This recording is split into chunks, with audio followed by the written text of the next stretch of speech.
Thanks for watching the Council in Brief. I'm Susan Kennedy. We're here with the latest news of the Montgomery County Council. We're going to explain the internal affairs process that's conducted by the Montgomery County Department of Police. Up first, members of the Public Safety Committee recently heard from Montgomery County Police about how the internal investigation process works. This on the heels of the recent officer-involved shooting in Silver Spring. Last year, there were 291 cases opened by Internal Affairs. Of those, 208 were considered minor offenses, 83 were considered serious, and 55 were declined. Only 7 of the serious offenses were sustained. We look at violations of department rules, department directives, contract, personnel regulations. Officers explained how they decide which complaints to pursue during their investigation. The first one is that the case is unfounded, which simply means that we've investigated it and what you have complained about simply did not occur. Either we looked at body cam or we talked to witnesses and nobody can corroborate what was alleged and it's unfounded. What was complained about didn't occur. Or it could be insufficient evidence. It may have occurred, we're not sure, but we don't have enough evidence to either prove or disprove it.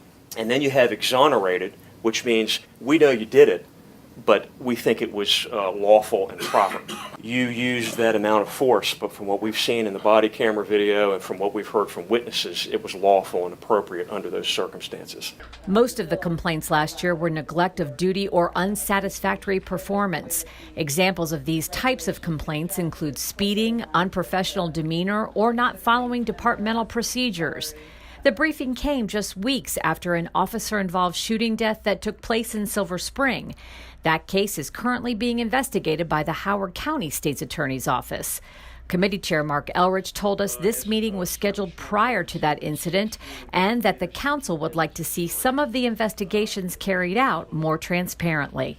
I think the process is thorough. I mean, I think the question that we always get from people is that it's not visible to them, unlike any other court case that might involve someone's actions, which takes place in a court and people can go see.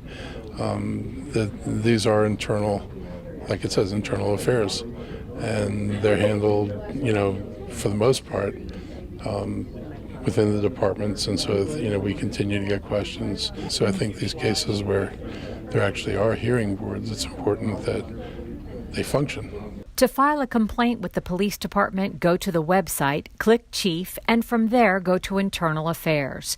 The link to the form is at the bottom of the page, and it's also available in Spanish.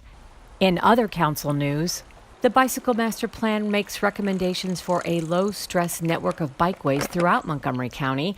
The goal of the plan is to provide safe riding to transit stations, jobs, shopping, and other destinations in Montgomery County for bikers of all ages. There's so many people who, have an inclination to bike, but they may not feel comfortable riding in traffic, or they may not quite know how different routes connect.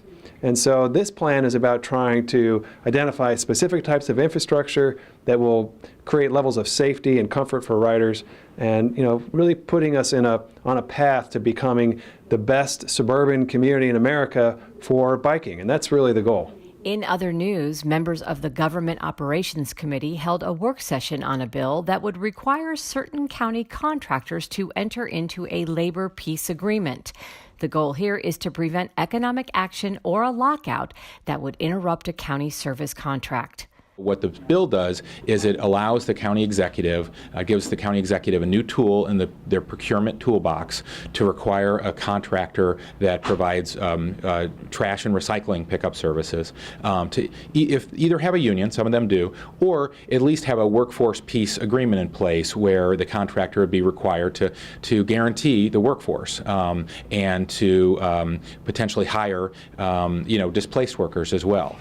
Well, that does it for this edition of the Council in Brief. For County Cable Montgomery, I'm Susan Kennedy. Thanks for watching.